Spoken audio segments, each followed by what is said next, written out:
শেষ পর্যায়ে কিন্তু ফলস ভোটিং সেখানে ভোগাচ্ছে কিন্তু নির্বাচন কমিশনকে। মগরাঘাট 142 নম্বর বুথে রিপোলের দিনও ফলস ভোটিং এর অভিযোগ, এবং এটা শেষ পর্যায়ে সেই ফলস ভোটিং এসেছে এমনটাই কিন্তু কমিশন জানাচ্ছে, এবং কমিশন সূত্রে খবর। কারণ সেই কারণে জানিয়ে রাখি যে বিকেল 5টার সময় যে পার্সেন্টেজ দেওয়া হয়েছে সেটা কিন্তু একদম 15টা বুথের জায়গায় 14টা বুথের পার্সেন্টেজ দেওয়া হয়েছে। অর্থাৎ 3টে পর্যন্ত কিন্তু সবকিছু ঠিক ছিল, এবং তারপরেই যখন একদম শেষ পর্যায়ে যখন চলে আসছে তারপরেই কিন্তু এই ফলস ভোটিং এর অভিযোগ এই মগরাহাট 142 নম্বর বুথে।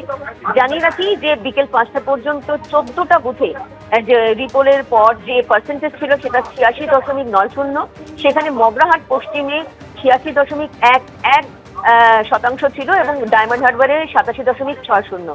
কিন্তু একটি বুথ এখানে বুথের পার্সেন্টেজ দেওয়া হয়নি। অন্যদিকে জানিয়ে রাখি 3টে পর্যন্ত যেটা বুথ পার্সেন্টেজ ছিল সেটা কিন্তু টোটাল ছিল 72.48, সেখানে মগরাহাট পশ্চিমে ছিল 72.50।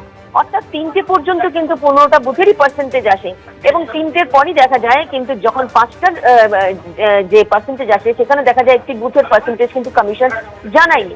পরবর্তীতে জানা যায় যে কমিশনের কাছে খবর আসে যে একদম 142 নম্বর বুথে যে মগরাহাট পশ্চিম রয়েছে সেখানে কিন্তু ফলস ভোটিং শেষ পর্যায়ে ফলস ভোটিং পড়েছে, সেই কারণে কিন্তু সেই পার্সেন্টেজ এখনো পর্যন্ত আসেনি। অর্থাৎ বলা যেতেই পারে যে একদম শেষ পর্যায়ে ফলস ভোটিং এর অভিযোগ এবং ফলস ভোটিং কিন্তু নির্বাচন কমিশনকে ভাবাচ্ছে, এবং এই কারণে শুধুমাত্র মগরাহাট পশ্চিম নয়, ফলতানিও কিন্তু চিন্তা ভাবনা করছে নির্বাচন কমিশন। কারণ কালকে রিপোর্ট হচ্ছে না মগরাহাটে, জানিয়ে রাখি আরো একবার বলে দিই, রিপোর্ট হচ্ছে না ফলতায়, এবং সেক্ষেত্রে ফলতা নিয়ে কি সিদ্ধান্ত নেবে নির্বাচন কমিশন সেই নিয়ে ভাবনা চিন্তা চলছে। তারই মধ্যে ফলস ভোটিং এর অভিযোগ এলো, যেটা হচ্ছে মগরাহাট পশ্চিম 142 নম্বর বুথ, সেখানে কিন্তু পার্সেন্টেজ এখনো পাওয়া যায়নি কমিশনের তরফ থেকে। রুমা, ধন্যবাদ। সোশ্যাল মিডিয়ায় ছবি ঘিরে বিতর্কের পর সাসপেন্ড কালীঘাট থানার ওসি। কালীঘাট থানার ওসি গৌতম দাসকে সাসপেন্ড করল লালবাজার। চেম্বারের মধ্যেই অস্ত্র নিয়ে পোজ দিয়ে ছবি তোলার পর তা পোস্ট করা হয়। ক্যাপশনে লেখা হয়, নতুন অ্যাসাইনমেন্টের জন্য তৈরি। কালীঘাট থানার ওসির ছবি পোস্ট করে কমিশনে অভিযোগ দায়ের করে তৃণমূল। ভোটের আগে কালীঘাট থানার ওসি বদল করা হয়েছিল, আর গণনার ঠিক আগে নতুন ওসি এলেন। সাসপেন্ড করা হলো কালীঘাট থানার ওসি গৌতম দাসকে। কালীঘাট থানার নতুন ওসি হলেন চামেলি মুখোপাধ্যায়। উল্টোডাঙ্গা থানার ওসি চামেলি মুখোপাধ্যায় এবার কালীঘাট থানার নতুন ওসি হয়েছেন। সার্ভিস রুল ভাঙার অভিযোগে সাসপেন্ড করা হয়েছে কালীঘাট থানার ওসি গৌতম দাসকে।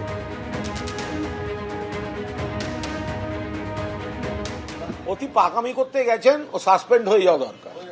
হয়ে গেছে, ভালো হয়েছে। পাকামি করতে গেছে, ভেবেছে যারা বসিয়েছে তাদেরও সব বন্দুক ফন্দুক দেখিয়ে খুশি করলে বোধহয় ইয়ে হবে। বিজেপির হয়ে কাজ করেছে, বিজেপি সুপারিশ হয়েছে, অবিলম্বে শুধু সাসপেন্ড নয়, যে ওসি নিজের চেয়ারে নিয়ে পোস্ট দেন। পুলিশের অনেক ভালো কর্মী আছেন, অনেক দায়িত্বশীল ওসি আছেন, অনেক দায়িত্বশীল অফিসার আছেন, তারা কাজ করছেন। কিন্তু ওই বিজেপির রেকমেন্ডেশনে বসে যারা বন্দুক তাক করে ভাবছেন যে একদম অনেক কিছু এইসব, ওই মুজরো সিংহমের এই সমস্ত ছোঁয়াচ লেগেছে, মুজরো সিংহমের ছোঁয়াচ লেগেছে।